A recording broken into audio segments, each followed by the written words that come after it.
Contexto político.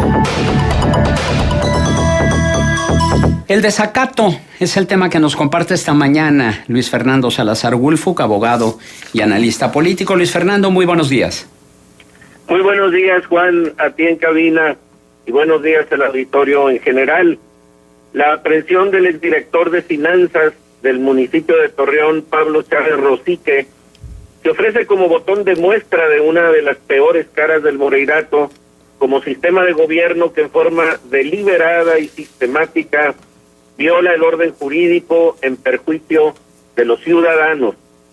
Como es del conocimiento, el extesorero municipal en la administración de Eduardo Olmos Castro fue aprehendido el jueves pasado por orden de un juez federal para que responda por el delito de desacato, en virtud de que en ocasión del ejercicio del cargo violó un mandato judicial que le ordenaba devolver el importe de impuestos indebidamente cobrados que el funcionario se negó a regresar. El desacato y desobediencia de una autoridad a la orden de un juez de amparo es grave porque vulnera el principio de legalidad que sostiene todo el orden jurídico del Estado mexicano a partir del cumplimiento de la ley por quienes se desempeñan como autoridades. No se piense que los jueces federales inician causas penales por desacato al primer incumplimiento del amparo concedido. Antes de proceder, opera un sistema de advertencias, multas y otras medidas de apremio, y solo en el supuesto de rebeldía persistente, cuando es reiterada la violación del amparo, se procede penalmente, como en el caso en comento. Sin embargo, al ser entrevistado al respecto el que fue alcalde de Torreón y hoy es presidente del comité directivo del PRI en nuestra ciudad, Eduardo Olmos Castro, minimiza lo acontecido y, arropado en la impunidad que asfixia a los coahuilenses, se muestra confiado en que Chávez Rosique saldrá bien librado de la situación. En la entrevista reporteril, Olmos Castro dio rienda suelta al cinismo que caracteriza a los empleados del Moreirato al decir que tiene la certeza de que Chávez Rosique no incurrió en ninguna ilegalidad y echa la culpa a un grupo de ciudadanos que tuvieron la osadía de promover cerca de 1,300 amparos reclamando la devolución del importe del impuesto sobre adquisición de inmuebles, aprovechándose estos ciudadanos quejosos lo que para el exalcalde fueron imprecisiones del Código Fiscal de Coahuila. Olmos se refiere al caso en forma despectiva al decir que se trata de un problema jurídico, y en eso tiene razón, es un problema jurídico, pero en la medida en que revela el mal comportamiento de una autoridad que abusa de su poder, el desacato del extesorero reviste características despóticas que cuestionan no solo el proceder del funcionario en lo particular, sino que definen y denigran a todo el sistema. No se trata solo de exprimir al contribuyente robándole su dinero, sino que es una demostración de fuerza en el ejercicio del poder para someter al ciudadano y a la colectividad en su conjunto.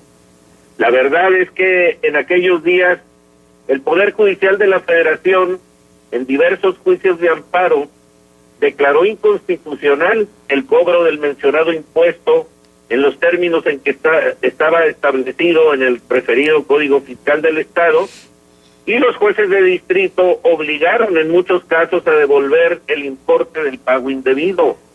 Lo anterior no revela un mal comportamiento de los ciudadanos, sino un proceder ilícito tanto del Congreso de Coahuila, que expidió la norma inconstitucional e injusta, como de las autoridades fiscales de estado y municipios que la aplicaban. En los años en que el Moreirato cohabitó con gobiernos federales panistas, la violación a las sentencias de amparo fue cosa de todos los días. Lo anterior no solamente en materia fiscal, sino en los diversos órdenes civil, penal, etcétera, y en forma extrema, por su gravedad y frecuencia, en las juntas de conciliación y arbitraje, en las que quienes piden justicia hasta la fecha tienen que estar promoviendo juicios de amparo en forma recurrente para impulsar los trámites ordinarios en el pantano que es la justicia laboral en Coahuila. El caso de Chávez Rosique y la reacción del dirigente priista local Eduardo Olmos confirman el estilo autoritario de un sistema de gobierno que tiene postrados a los coahuilenses en la mediocridad y en la quiebra económica, moral, institucional y social, Juan. ¿Qué lectura le podemos dar a este hecho? Sobre todo, bueno, dice el dicho, y tú lo conoces muy bien como abogado, de que las cosas en Palacio marchan despacio, refiriéndose a cuestiones del Palacio de Justicia, y cómo, bueno, pues en un caso, un desacato que se dio hace, que fue 5 o 6 años aproximadamente, y hasta hoy se ejerce. ¿Qué lectura le das? Bueno, realmente está ejercido desde un principio, y no fue una situación repentina o abrupta que un juez de distrito procesara al tesorero municipal de Torreón. No, fue una estira y afloja durante meses o tal vez años en que en este caso y en muchos otros estuvo dando esta tensión entre las autoridades federales encargadas del respeto a la Constitución, como son los jueces de distrito, las autoridades fiscales, como en este caso era Chávez Rosique. Duró mucho tiempo eso, estuvo muy conocido, fue de la opinión del público. Lo que pasa es que eso fue hace efectivamente más de 6 años, ¿verdad? Pero sí, cuando ocurre que entra que se dicta la orden de aprehensión, y entra a nivel federal del gobierno una administración priista, ahí estuvo suspendida la ejecución de la orden de aprehensión, una suspensión de hecho, porque simple y sencillamente estaba congelada en manos de la Procuraduría General de la República sin ejecutar esa orden. Ya ahí se estuvo. Con motivo de que llegan nuevas autoridades, pues comienzan a desempolvarse los expedientes y esta orden de aprehensión, como la misma de Jorge Torres, y puede haber muchas otras que están ahí guardadas, que están congeladas, pues comienza a fluir su ejecución de manera natural. En el caso ese es realmente lo acontecido. Por eso insisto en que pues es la impunidad en la que hemos vivido la que estuvo retrasando esta ejecución.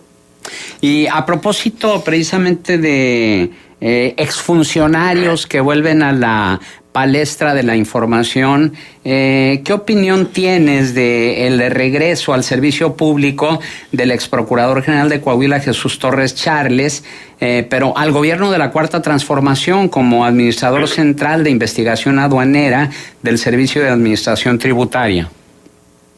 Bueno, no sabía que estuviera, que existiera esa rehabilitación, esa especie de rehabilitación, pero pues yo digo que es cuestionable, porque basta repasar los antecedentes de ese hombre como para que sugerir a las autoridades de la Cuarta Transformación que se cuiden y que tengan pues mucho cuidado con esa